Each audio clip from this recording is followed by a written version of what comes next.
I knew Wiggily for about a year. He was on our academy team, and he was always like the alpha jungler, whereas like he kind of just takes everything. And then he joined our team, and he wasn't like that at all. He was actually really selfless and willing to listen to anything. He would, give up his whole game just for one lane. And obviously that didn't work out too well, but yeah, it's just different. I think he's just a player that's really open-minded and really willing to, kind of adapt with whatever he has. Welcome back to the LCS. We're rolling right into our next clash, and it's FlyQuest versus Counter Logic Gaming. We'll keep things moving by looking at the players taking to the stage. Selecting the blue side is going to be FlyQuest. Their top laner Viper, Santorin in the jungle, Pobelter in mid, WildTurtle in the bot lane alongside support Wadid with coaches Invert and Khan. And facing them on the red side, it is Counter Logic Gaming at 7 and 5. We got Ruin in the top lane, Wiggily in the jungle, PowerOfEvil or PoE in the mid lane, Stixxay with Biofrost in bot lane, and then Weldon and Irene as the coaches. So after experiencing an exceptional high 2 weeks ago, CLG were immediately grounded after their first 0-2 week of the Summer Split. And as luck would have it, they found 7 wins and suddenly it started to fall apart. CLG fans know about the curse of 7 and 11. 3 splits in a row. They keep finding 7 wins and they lose 11. They're on 7 wins and the last 2 more, Jat. What's going to happen? Well, they could absolutely lose every game from here on out. Yep. But it is probably very unlikely. They had an 8,000 gold lead at one point versus the Golden Guardians. They also have the easiest remaining strength of schedule in terms of opponent win rate. So I expect them to at least win one of those games to break the 7-11 curse. Probably. We're hoping they go at least about 50% from here on out. They are in playoff position. They're going to aim to break that curse versus a surging FlyQuest who had a large win streak only broken by the first place team. Yeah, and a lot of it is coinciding with Wadid's entrance to the team, and it's helped them go on a little bit of a mini run. I also want to highlight a player on the team who's changed a lot. Back 2 years ago, the last time I was casting here, Freak, WildTurtle died all the time. Yeah. But before his last game, where he did die 4 times against Team Liquid, he had the fewest deaths per game of any player across LCS, LEC, LPL, LCK. He was playing incredibly safe while still having an amazing damage share in regards to FlyQuest. And that's really hard to do as well on a marksman who often is a team-dependent position. So I think that should be praised for WildTurtle, as he's actually quietly having an exceptional split, even though the record may not reflect it. A great player. It's always really fun to see like super veteran talent still put in really good performances, even when they're not on super teams, that they're still up to this level. WildTurtle, a player I absolutely adore. I think he's a great player, and he's going to keep trying to showcase greatness, as their slogan says on the shirts. As we get into Champion Select here, FlyQuest 4 and 8, still on the outside of playoffs, but they can still make the surge. Golden Guardians just recently lost 100 Thieves as well. Their toughest competition are falling down as well, but CLG sitting pretty comfortably in 4th right now, have a better working room, and we're gonna see if they can pick up another win here. Yeah, it'd be interesting to see if CLG tries any funny business in this draft phase. The last time they played, we actually got to see Ruin play mid lane Renekton, while PoE went top lane on Victor, and they were able to win that game. But that also was a Aurelia counter pick, and Pobelter will not be playing that since they themselves have banned it. That's gonna be gone away. Lots of physical damage. Top laners removed out. Or there's a chance that Riven shows up for FlyQuest here, but blue side makes it a little bit harder to counterpick for the top lane. CLG has to show early for Ruin here. Support ban in Yuumi. Karma's still available right now. We'll see if that's the last final ban, but Karma basically 100% pick and ban rate across pro play this patch. And it will be Riven away, so Karma I expect to see very early and often in this draft. Big time respect bans coming out from these guys with a lot of high presence stuff not getting banned early on. Karma would be the most likely to be picked since you can flex it around or play its support. Also want to point out a weird quirk about pro play in terms of inertia. So back in patch 9.11, Karma was at about 50% flat win rate and 10% pro presence. Presence refers to the percentage of games the champion is picked and banned in. Thought, okay, maybe this champion could use some love. Admittedly, got overbuffed. It was a 10% slow increase on Q, a 10 mana reduction on E, and the big line was the 1 second added duration on the E movement speed. Yep. Okay? Immediately, Karma goes up to 100%. Makes sense. The win rate went up 4%, right? Up to 54 in solo queue. The move speed was reverted. And the other buffs didn't do anything. Like, the whole 4% went away. The win rate's back to 50. However, because the pro teams have thought about where Karma should fit in draft, kind of realized that she is so good in either a soul lane or a support, knows she's flexible. She's just like stuck in pro now at 80 or 90% because she's still good and had been for a while. The teams just hadn't realized. So now if the balance team does their jobs and gets Karma at a 100% pick ban rate, she'll be weaker than she was before. And still 50% presence. Like, it'll be great. And by the way, Karma's going to be a top lane in this game, as we have Xayah and Rakan already locked in here for FlyQuest for the WildTurtle Wadid combo. Very high prize bot lane. They're going to be up against Sivir, a combo we see a fair bit as well, and Karma is going to be the most annoying top laner in the game, or mid laner, you never know. Yep, very flexible. We'll get to see what CLG ends up trying to put against it. You may or may not be able to know where Karma is going, depending on the final 2 picks from FlyQuest, but a lot of stuff still open depending on how late game these guys want to go. Azir, Corki, Qiyana is something that PoE has been putting a lot of games into in solo queue, so you never know. And you can see that they're still not sure where that Karma is going. It could be a top laner, so the Azir ban comes through. My bet is just kind of guessing at top lane. Just I feel like I see so many Shakara's tweets about how tank Karma is the best champion, and so it just colors my opinion forever. Basically, this is how that works for me. Tank Karma, one trick, basically. Great player. Formerly known as Kalebot, and a statistician in his own right. So Diana also banned away. So another team that has been putting time toward the Scorn of the Moon, and she's going to be off the table here for this one as well. Admittedly, stronger in this patch. They've been giving a lot of advice towards Stixxay. He's the next one.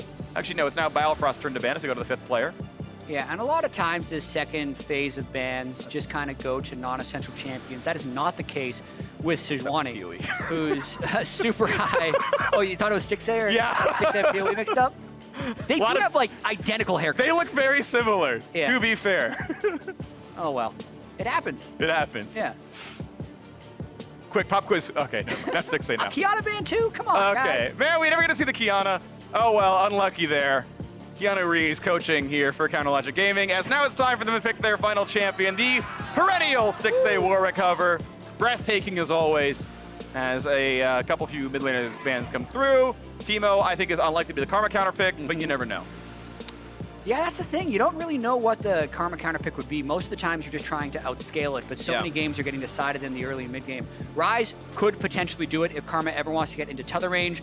You're in root range for Ryze. We see a lot less Ryze though, because now you have to actually land a spell flux in order for your W to root. And this will be my first time casting the 7th rework of Ryze, so finally get to keep up with the rest of the world. We've seen it in LPL a couple of times. Low presence mid laner, but cool to see him out once in a while. Buffs pending in 9.14 as well. And Corki going to be locked in as the very highly prized mid laner after the Azir ban. And now it's FlyQuest, who, of course, were going to have their top lane be Karma after all. Need a jungler for Santorin, and Rek'Sai's been by far his most played champion. Yeah, just like a generic team composition here, even though other junglers are prioritizing Jarvan and Sejuani more, the fact the Sejuani ban comes through doesn't bother Santorin one bit. As you mentioned, it is 5 Rek'Sai picks so far this split with 3 wins on them. So 75% of their team's wins have come with Rek'Sai. Santorin's totally fine picking that. Number 6 here as he comes through into this one, and now it's time for the final counter pick, hovering Arya for a long time. Puts on Cassiopeia, so one of them's a top laner. Cassio or Ryze up there in the top side. That'll be exciting to watch for. Yeah, I love watching PoE on his slightly less present mid laners, but Cassiopeia to me hasn't one of his kind of throwback picks. To me, those are the Victor and the Orianna. Victor was banned, didn't feel like Orianna was the right thing to play against Corki, so yeah, a lot of unknowns coming into this game. How is Viper's top lane Karma going to look? How is PoE's Cassiopeia going to look? And how are these teams going to be able to engage fights? Like, it's so much on Wiggily as well as the Xayah Rakan for FlyQuest. Yeah, Wiggily the big engage tool here. Ruins Ryze. Keep in mind, there's now a 3rd rank of Realm Warp. The cooldown gets pretty short and the range is not too bad, so you can see some pretty big moves out of that champion. And meanwhile, it's going to be the Rakan, Wadid, leading the charge here for the FlyQuest side, and WildTurtle being a very large carry. Several supports in this lineup for FlyQuest side. 2 big backline marksmen. Pobelter has been better as of late, stepped up quite a bit here. WildTurtle has just been completely stellar. And now we'll see if they can push on forwards. FlyQuest are a game and a half out of playoff position right now. With a win, they are only 1 game behind with 5 games to play, and they can make their way in, but it will be a very late surge. CLG alone in 4th right now. Have to make sure they can keep their lineup looking good. but it seems possible. They are poised to break the 7-11 curse and make it back into playoffs and look comfortable once again. Yeah, it's kind of nice to come back and cast Week 7 because I immediately get to say stuff like, this is a must-win game.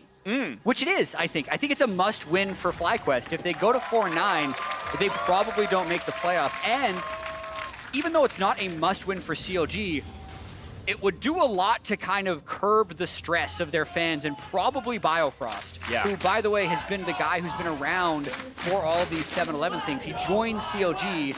Immediately, CLG stops making playoffs, even though it doesn't seem like Biofrost was a bad acquisition in any way. It's just the team hasn't found a high level of success. Yeah, I think he's a star in his own right. It has been some rebuilding for CLG, but now Wadid is actually surrounded, but they don't know that.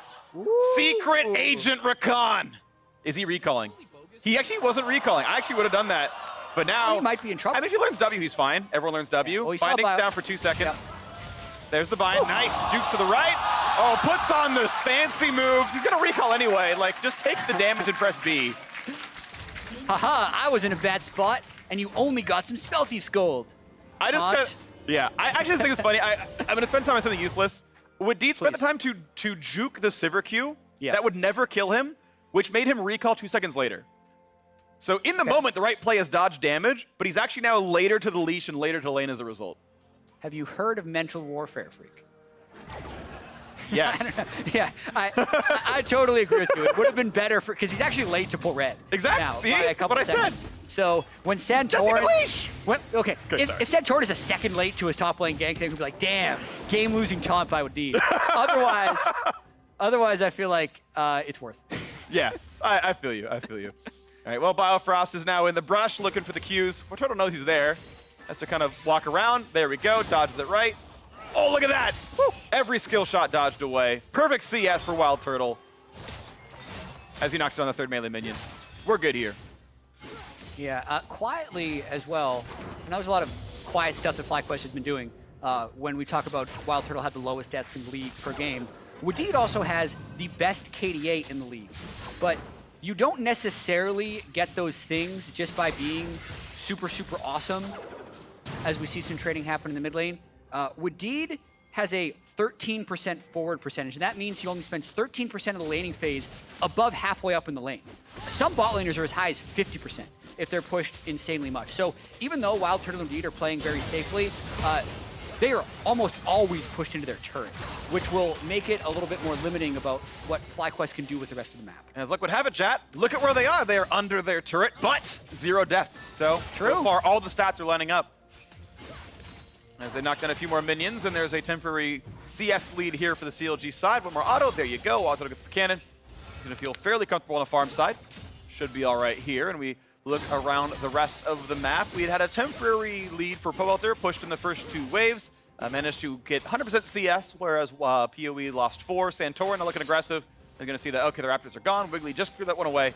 Not gonna find something to steal there, but it also means that Wiggily is a full camp ahead, as this is gonna be answered by the Scuttle Crab going down to Santorin. Similar one on the other side of the map, gonna be answered by Wiggily. Yeah, so both junglers decide to stick around all the way to the Scuttle Crab. It's gonna be a full clear for Santorin. Not so much one for Wiggily. Depending on how passive this game ends up being, that could be fairly beneficial for Santorin. Watch how Wiggily does. I feel like he's mainly just guarding against a possible Rek'Sai gank before recall. Yeah, walking a tri-brush, puts the recall down. Okay, now you don't know for sure if he's waiting with full health. I think he probably never tower dived this, so I think they can just always feel safe, but there's always a chance he went to look at Krugs and wasted more time. It's always just smart to get in some brush before you recall, just in case, because you never know. Yeah. In fact, they could both be going for Krugs in the top side. Wiggily would see Santorin on that ward if he decides to go for something. But he's in a good spot right now. If Ruin ever did push up, since Santorin is not spotted by the ward, he could tunnel behind him and at least force a flash. Nope, just recalls. But again, recalling in Fog of War near a play that could have been had. Rune's going to find a big root, find some damage there, and Viper self-shields, puts on W, runs back out. Phase Rush for the Ryze, able to easily kite. Comet for the Viper, and every time he lands the Q, gets some extra damage there. Yeah, I'm going to end up paying a decent amount of attention to Santorin's efficiency this game.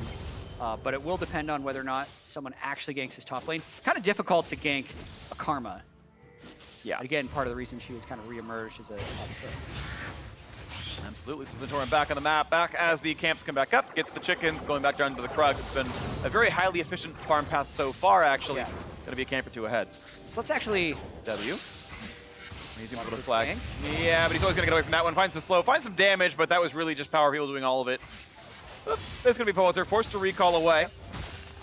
So while Wiggily ganked, someone was killing Krugs, and it was Santorin. Let's talk about Krugs for a second. All right, chat. About a year ago, when Santorin was starting to get recognition for coming back as a strong jungler, one thing he did more than other jungles is he would always kill Krugs.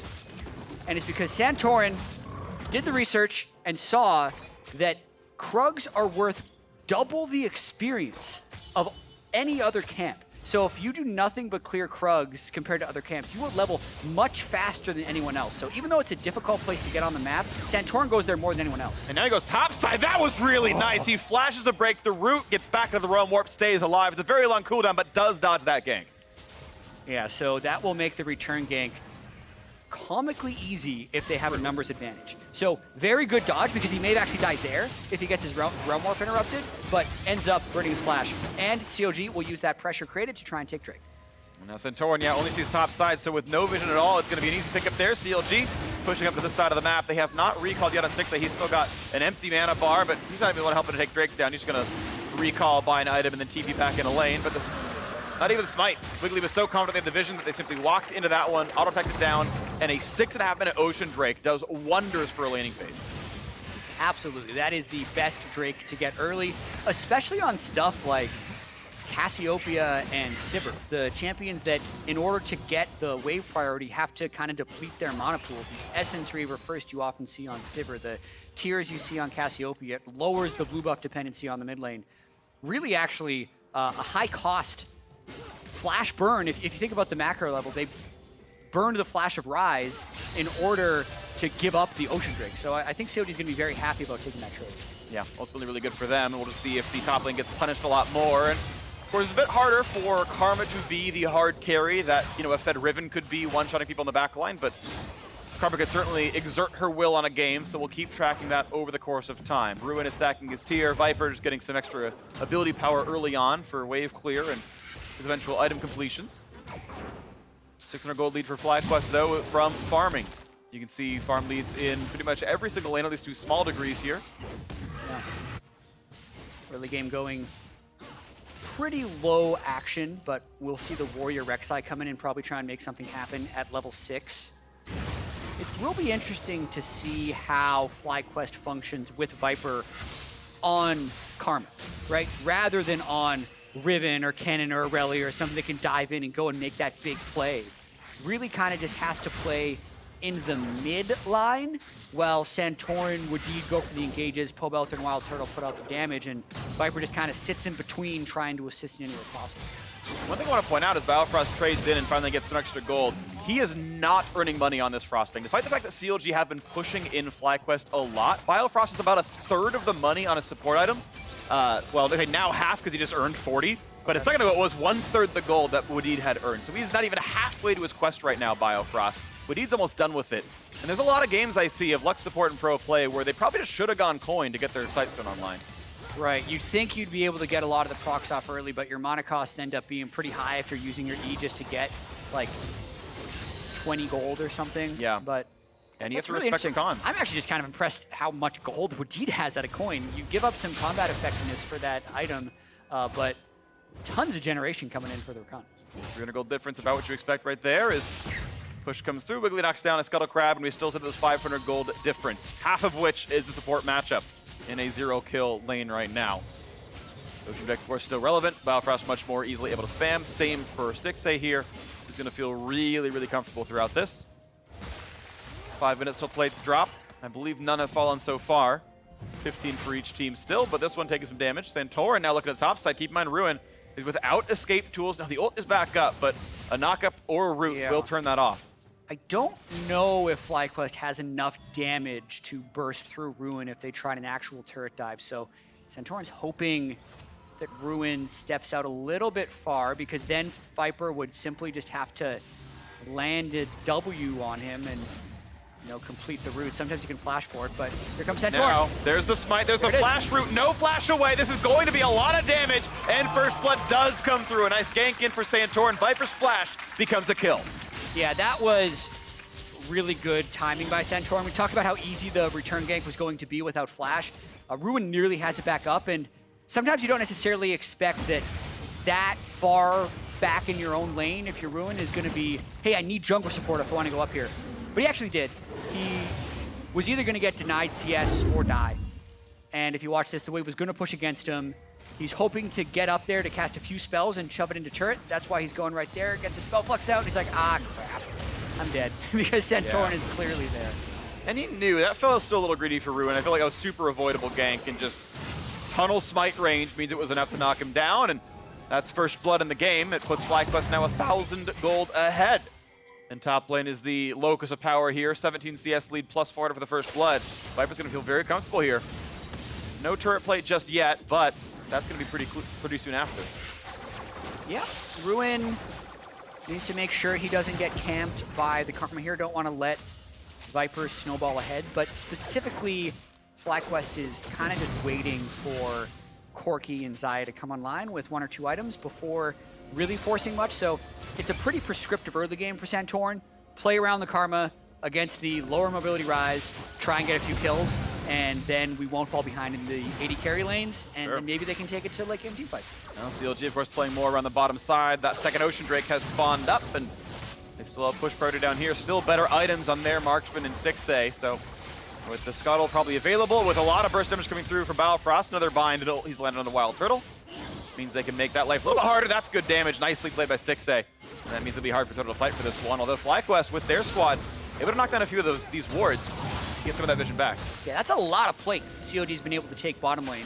I believe it's 3, and now they're going for the second Ocean of the game. This will kind of solidify their laning phase and their ability to stick around a long time for the rest of the game. Probably just going to go over to him. Okay, good smite. Turtle tries with the Q, can't quite get it.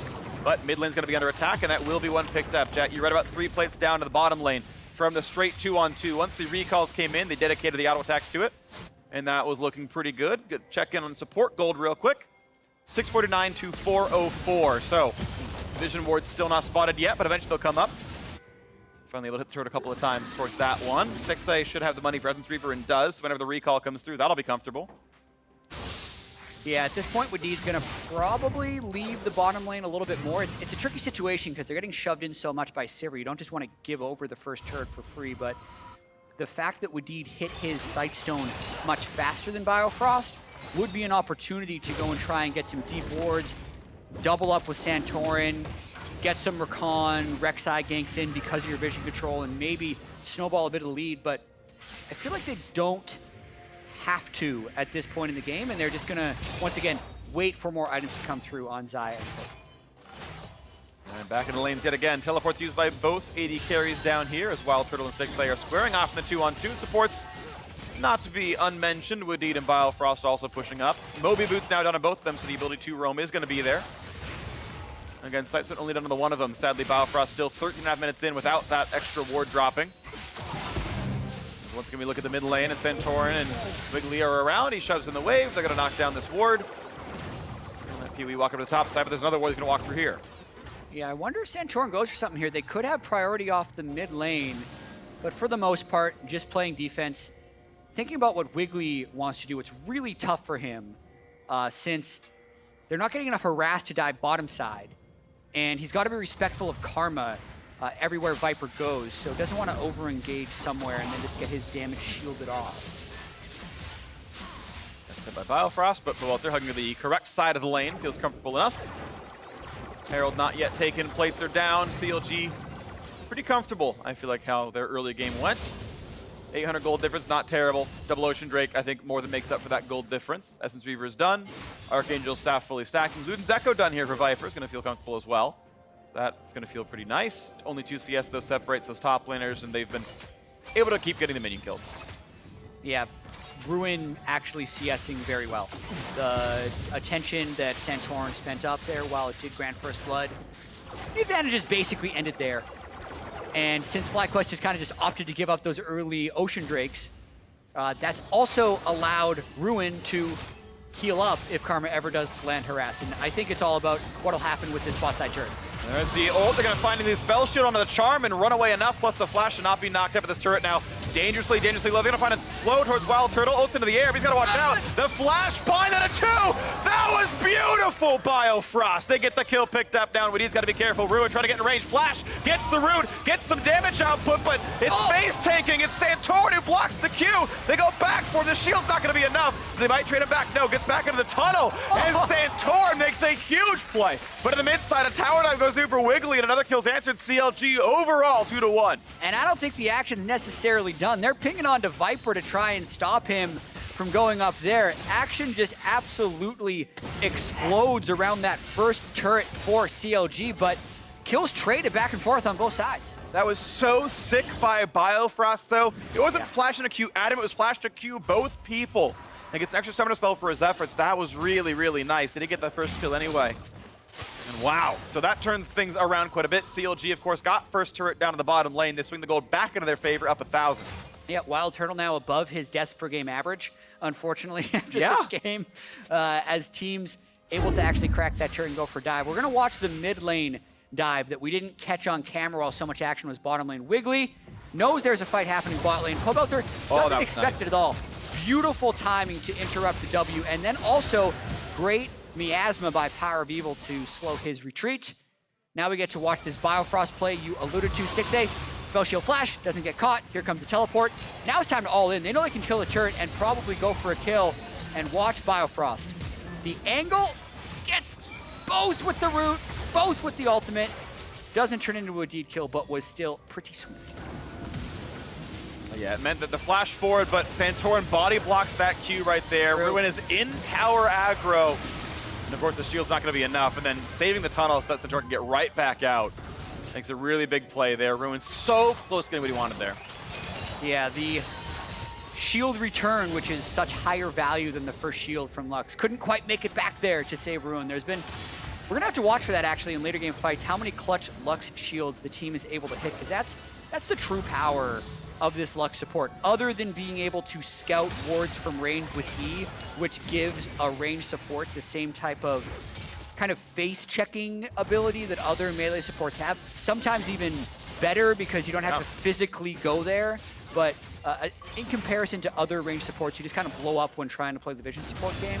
It doesn't happen a lot. Well, double tier game right here for the CLG side as the package comes through, but doesn't find anything too great just yet. Wadid pops the ulti, looking for the play in. Cannot find the target, so ulti down, traded back by Sivir. Package also done is essentially Corki's ultimate. Everything else is a low cooldown. Well, the Cloud Drake is still CLG's to control. The gold lead, the bot lane priority, all of it works together, and they're gonna grab this Cloud Drake here. Miyazu ticks down from 3 HP, and that is another Drake picked up. CLG up in gold and neutral objectives. They gotta be feeling pretty happy about how things are going, all things considered. First turret down, 3 Drakes in the bag. They still have Wiggily to create late game initiations. They'll have to worry a little bit about the Rakan or the total scaling that could potentially come out from Corki Xayah, but the Karma hasn't run over the game. They didn't lose early turrets, and mostly it's just the objective control. CLG so far breaking lots of curses in this split. The TSM loss streak and the 7-11, which seems to be going their way this time around. Only 1,300 gold difference, but it still feels like they have been the stronger team. They're double tier squad, and they've stacked both of them into full Seraphs now. Yeah, somehow I'd already forgotten about that. Yeah. CLG went over TSM. Like 2 weeks ago. It's insane. They hadn't beaten them since the spring finals, right? Spring finals when they went to MSI. Sheesh. Brutal. Anyway, they did. And now they have a chance to put themselves in a pole position of playoffs. That would be so meaningful for this team that is switched out Darshan, their longtime top lane jungle. Ruin has really come in and played exceptionally here in the LCS. This game, he does have the 0-2 start, but it's all about getting those items coming together. Ryze, actually, this new Ryze, I feel like has a much weaker laning phase than the old one, but still a very powerful late game. So he's gone for the Seraphs, really powered up there. Actually skipped Roa to get more spell pen here, having to go Merc Treads for the CC duration. But if this game does stretch, since you can reset your spell flux so easily, since it just auto-populates through the minion wave now. Yeah. You can very quickly get off large amounts of AoE in teamfights if you get to a lot of items. I'm going to try for that one here as CLG's pushing forward to the top side. They're going to knock down yet another turret. Going to be 2-0 in that regard here. As it's Pobelter sitting basically in his base clearing wave that was shoved a little while ago, coming out now. And Logic Gaming continue to play quite well in this mid game. 2,000 gold up. Stixxay catch the mid lane wave without any issues. And we have the items continue to stack up. Some flat pen for Ruin going towards Liandry's here for PowerOfEvil. So far, life's good for CLG players. That actually, haven't checked his skill order. The Liandry's Cassiopeia build was something that popped up early on in the split in Korea where you would actually max W with Liandry's. It got significantly nerfed. He has not maxed W this game, but the same theory will still apply of just watch out for the damage that that W creates and how good the Liandry's can be throughout an extended fight as Cassiopeia. Definitely high AP scaling of the champion as well, so you can also go for those sort of heavy death cap builds and really put out absurd damage in a team fight. Move speed, of course, nice as well. Synergy with the Sivir. She has no blashes. Blashes, yep. Blinks or dashes to speak of. Ah, new word. I speak words appropriately. Move block, the term we've used before. Yeah, that's a word that just has no logical bearing. It's just when you're actually like making the game, it's like, how do I make someone dash? Oh, put a move block in there. Yeah, it's like a scripting term. Building block. And then it just became like a casting term accidentally. And no, it's the vernacular. It's a dash or a blink. Yeah. But move block is still understood by a lot of people. Yeah, it makes enough sense by itself. Yeah, although throughout time, like it used to be that like any move block would like not cancel out other move blocks, but now there's all these like special case spells where there's these little mini knockups in between things so you can interrupt people out of dashes more frequently. So you really got to know your stuff. This is a very, very complicated game. It is. A lot of nuance in this one. It is a 10-year-old game at this point. Coming up on that anniversary pretty soon, and Logic Gaming pushing forward here as the wave's going to be cleared yet again. Stixxay knocks it down. And this is a turret who's under a lot of pressure, and there's no FlyQuest defense, so CLG now 4-0 in turrets. They keep finding more to do. They are getting farther and farther ahead, and FlyQuest have yet to find their way in at all, their engaged champion being essentially just the Wadid Rakan. Yeah, and that's not great when you're trying to go through Sivir ult with Spell Shield, Lux Roots that can stop you from jumping in. It's going to get harder and harder for them because one kind of missed move. Woo! He turns around in time to stay alive. Still burning. He'll just barely live, but that is a low health bar, under 100. Nearly still looked good by PowerOfEvil. The Rakan quickness nurse almost cost him there. You can't use your flash for half a second after activating your R, and he'd activated his R and was just trying to run away, even though the miasma slow was still ticking on him, so narrowly gets away.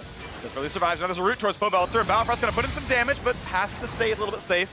Have the shock on, full HP, no problem there. Drake is alive. CLG's fourth it would be, as Yoda would say, and now we're into this fight. As the ward comes up in FlyQuest side, now is the time we take our stand. This is the battle we want to look at here. Teleport's coming in now, 3,000 health on the Drake, as Wiggily walks into the pit now as well.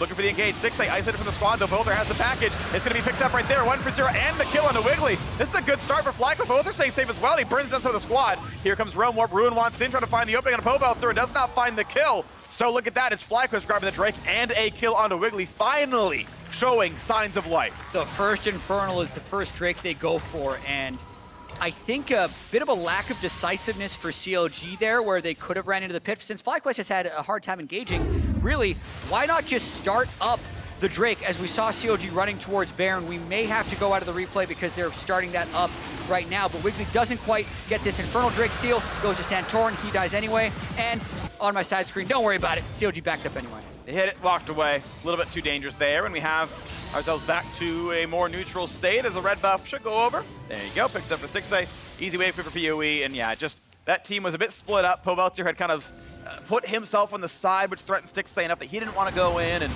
it was just FlyQuest with good enough positioning. The package picked up in time for that Drake attempt that it really did mean a lot there. Still, though, FlyQuest have a lot of work cut out for them to make this comeback happen. Viper's going for more supportive build. You can see Athene's picked up now. Lots of MR with the Merc Treads plus Athene's there. It means he's quite good against everyone but Sivir. Yeah, Athene's is just so good on Karma. Yeah. Since it'll re-stack itself based on the damage you deal and his shields apply so freely. Yeah, you're taking a small damage hit, but I feel like if you don't have Athene's in your soul lane Karma build, you're probably doing something wrong. Might be. So he's doing stuff right. Yeah. And of course, it's double marksman comp, right? You have Pobelter on 2 items. You have WildTurtle on the same high attack damage builds here. They're going to feel very comfortable, and just being supported is going to feel pretty nice. Another bind's going to land. Decent damage, but it's never enough to kill. Just on a half HP. Of course, the team's in there for Biofrost as well. Stacked up by the combo he put through. Can heal his teammates when needed. Yeah, the only time Athene's isn't a good item for support Lux would be in situations where you're against a single point of cleansable engage. In those cases, I really like the Mikhails. We actually got to see that earlier today, even though it was a losing effort on support Lux against Sejuani. But this game, since it's actually really hard to appropriately Mikhails a Rakan engage because there's multiple points of CC that come through and you can only clear one of them before the next one applies, Athene's is the right choice for Biofrost. You get basically, I think it's like a 0.3 second window before the knockup happens, and yeah, yes, technically that can be useful, but oftentimes your teammates will just grab QSS and QSS flash out, and it's just not as required. And Stixxay's case, he'll just spell shield the one, and it won't matter anyway. Yep. So reasonably safe regardless. Once again, back to the mid lane is WildTurtle pushing. He is the one getting a little bit more farm this game, 280 CS, the highest on his team. Stixxay in a similar boat, crest the 300 mark. And only 200 away from the Sivir win condition. As he's crested 3 items now himself as the rapid fire cannon in, which makes it very easy to put auto attacks in. And through their laning phase lead and everything else, he is about 1,200 gold ahead of his opposite member, so always going to be a half item ahead of WildTurtle this game. Yeah, CLG will, even though they're in a good position, probably be a little bit nervous and need to prove that they can close out a game here. They would have broken that 7-win curse last week if they would have closed out their 6,000 gold lead they had against Golden Guardians. Here they have a much smaller gold lead, but they do have the 3 Drakes, and they're just stacking up that Sivir. 350 gold bounty accrued just because his CS is so much higher than the game average. Stixxay getting quite far. Putting the items to work. He even sold his Doran's Blade from earlier. Feeling comfortable here as slowly items will stack up on the other side. WildTurtle, though, will maybe never quite match Sivir's damage output, but it depends on positioning. If you're spread out enough, the Rek'Sai doesn't do anything, then you lose a lot of Sivir's sort of top-end damage. We'll see, though. Either way, it's 2 very big carries on both sides, and in some cases 3. I guess Ryze is actually pretty relevant here, but PowerOfEvil is farming very well, but so is Pobelter on the Corki. Very explosive, these backlines. Yeah, it's interesting because oftentimes when you see a Corki Xayah, we'll call them backlines because they're the damage dealers, and a Cassiopeia Sivir, they're bolstered by these tanky front lines. And you pick these high DPS overtime carries because you're going to front-to-back team fight. But we don't really have tanks in this game. We just have the Karma for shielding and AD Rek'Sai. We have the one tank Jarvan who will melt if he tries to tank both hard carries by himself. So it's really hard for either team to actually set up a fight because they don't have assassins or great flankers to deal with squishies, and they both want extended fights, but neither team can actually front to back because they have no one to put in the front. So they're just kind of waiting for these awkward picks in what has turned out to be a slow game. 5 kills in 29 minutes so far.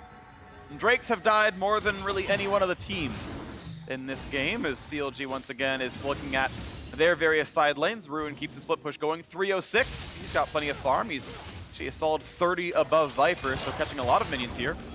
And the early game pressure is not meant nearly as much as he's able to continue to scale up and knock down minions and push the map around. FlyQuest yet to knock down a turret themselves.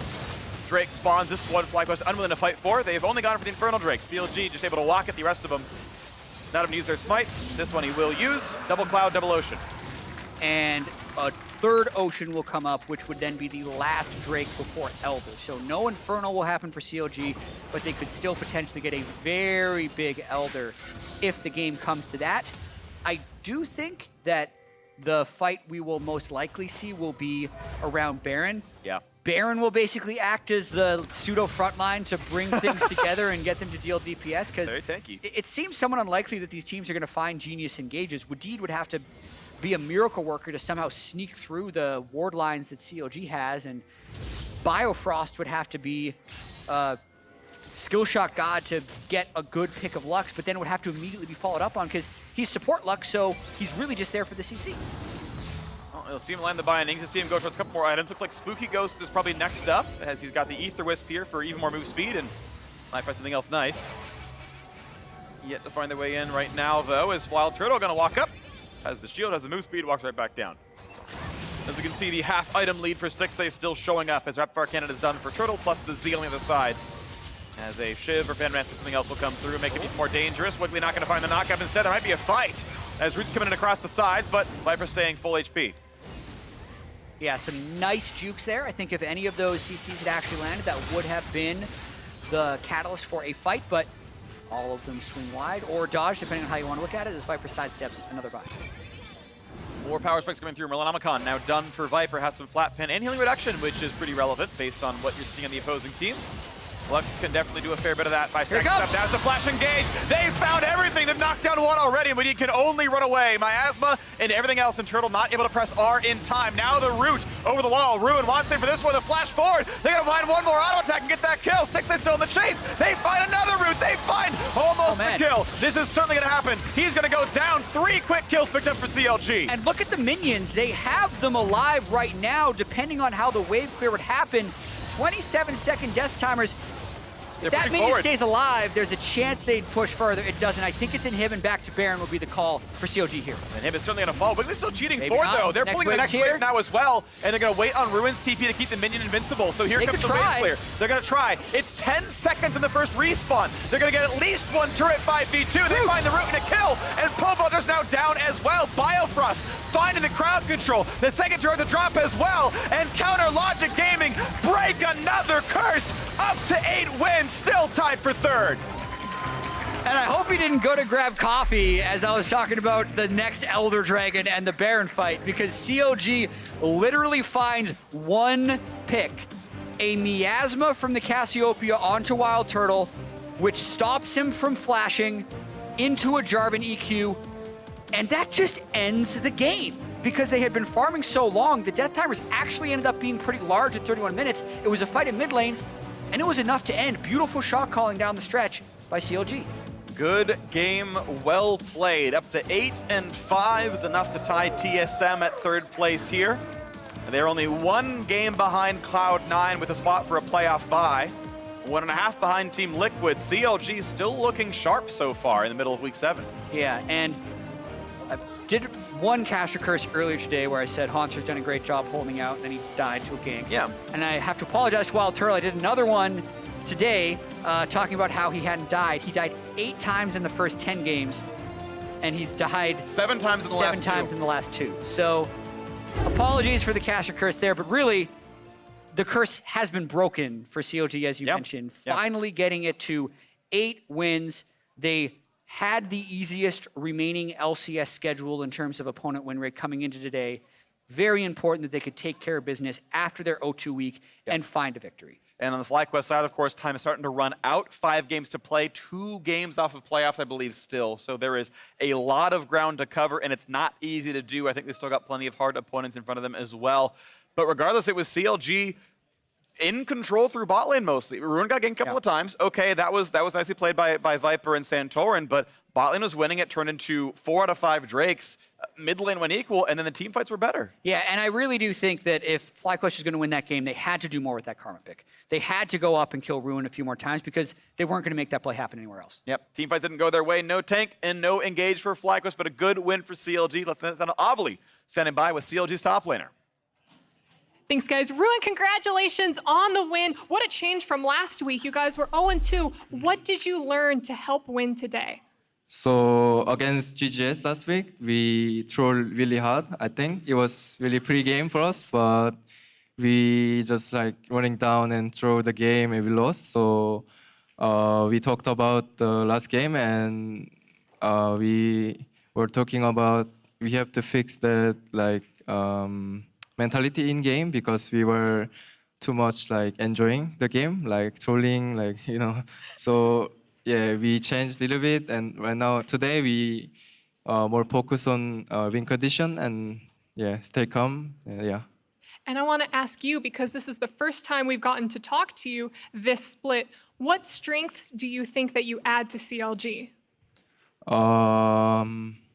I like to play side lane champ, so I died a lot in game, but I think I they are using like many visuals to me, so make other players play like easier, like mid lane, bot lane.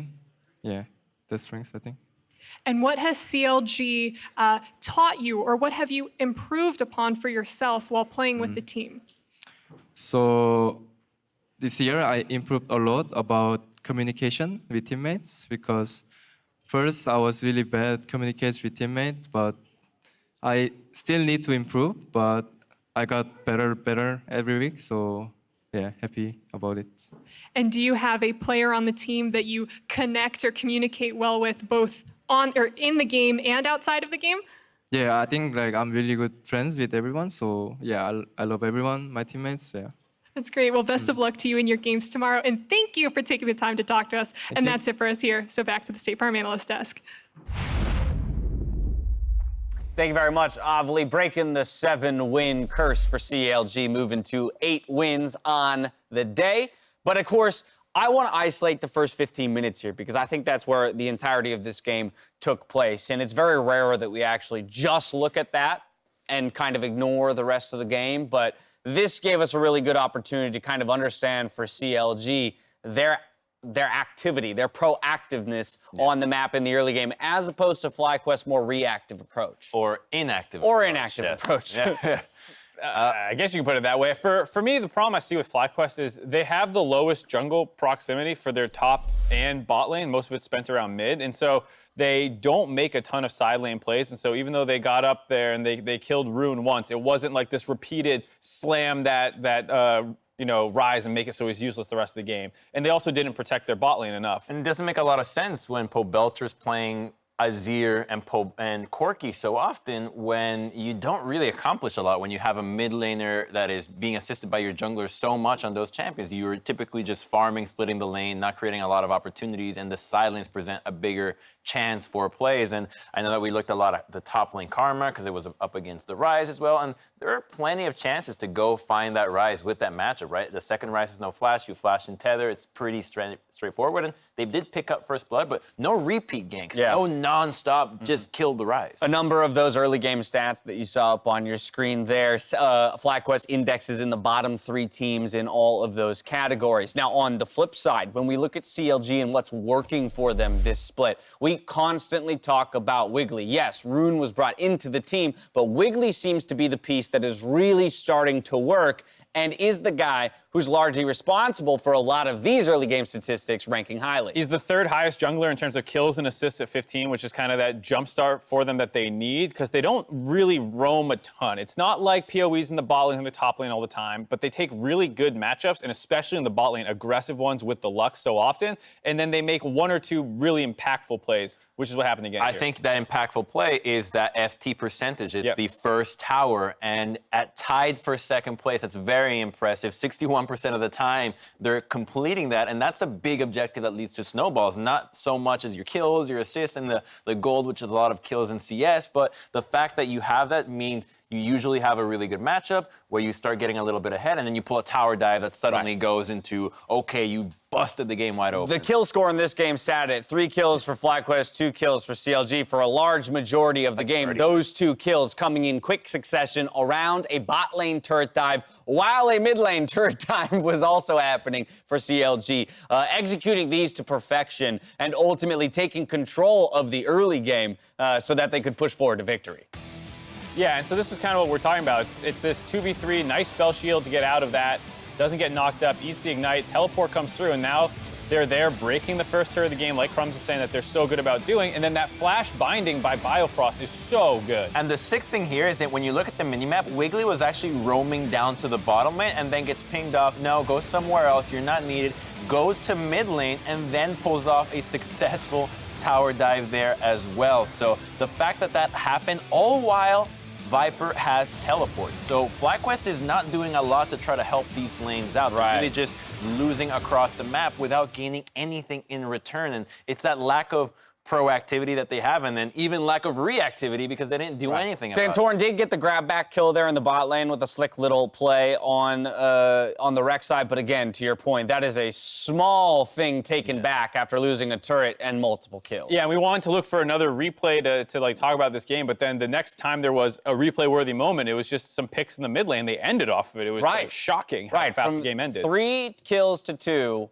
At that point in the game, we jumped to 30 minutes, and it's still essentially the same state, just while CLG has slowly, increased their hold of the map. They want it out. They're like, we're not going to Baron. Let's go home. Let's do this. And the second that the Ryze based back when he was at a pretty decent health, you knew that they were going for the end because he has the teleport, and you know that they're just waiting for the minion wave to come in, use the teleport to make sure that the minion wave tanks the double turrets, and then go for the play. So CLG should have seen it coming, but all of this, I think, serves to highlight, too, what Rune was talking about in the interview, which is that for the team, it's become all about gelling this split, right? About, finding their way to communicate and work as a team, citing maybe having too much fun last week in some of their games and letting things slip away from them. But ultimately, it isn't about a specific player coming in and just, taking control of the entire team with some wild individual skill that pushes them to these victories. This is a unit of players that is really working together to push themselves to an 8-5 record, already eclipsing their previous splits and positioning well for playoffs. Yeah, I mean, the whole team is playing a lot better, and that's, kind of what you heard Stixxay even saying, I believe, at the beginning, where he was like, the first time I saw Wiggily as this really aggressive vocal player. He came into our team, wasn't quite the same, didn't work out, but he's just been so driven that he got better, and now CLG's a lot better as a result. Without a doubt, CLG pick up a win, move to 8-5. We're taking a quick break. When we return, it's Clutch Gaming, who aim to take down first place, Team Liquid. See if they can pull it off. Don't go anywhere. Now, there's the smite, there's the flash route, no flash away. This is going to be a lot of damage. They're gonna find a flow towards WildTurtle, ults into the air, but he's gotta watch out. The flash bind at a 2! That was beautiful, Biofrost. Look to back to the pit now as well. Looking for the engage. Stixxay isolated from the spawn, though Pobelter has the package. Lux could definitely do a fair bit of that by stacking up. That's a flash engage. They're gonna get at least one turret 5v2. They find the route and a kill, and Pobelter's now down as well. Biofrost finding the crowd control. The second turret to drop as well, and Counter Logic Gaming break another curse. Yeah, had a pretty big fender bender here. State Farm's got you covered, Mike. That's great to hear, Robin. Everybody